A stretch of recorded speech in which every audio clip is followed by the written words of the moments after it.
ভাটিয়ারিতে শিপইয়ার্ডে সেখানে 10 জন শ্রমিক মারা গেছেন। 9 জন প্রথমে এবং তারপরে আবার একজন হাসপাতালে চিকিৎসাধীন অবস্থায় মারা গেছেন, মোট 10 জন।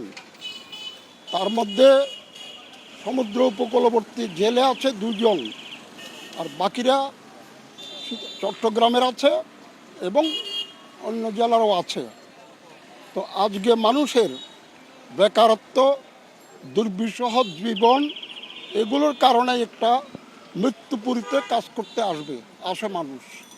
কিন্তু এই মৃত্যুপুরী আজকে হংকং কনভেনশনের পরে আমরা ধারণা করেছিলাম এইটা আর মৃত্যুপুরী থাকবে না, কিন্তু সেইটা বারবার প্রমাণিত হয়েছে, বারবার ব্যর্থ হয়েছে।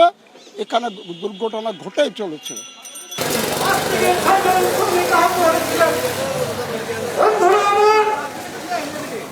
দুর্ঘটনা এবং বিস্ফোরণের যে দুর্ঘটনা ঘটে আমরা মনে করি পরিদর্শন করে সার্টিফিকেট দিয়ে থাকে তাদের দায় দায়িত্ব আছে।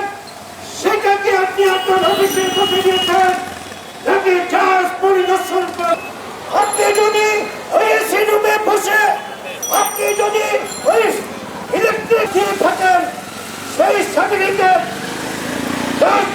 শ্রমিকরা গ্রহণ করবে না।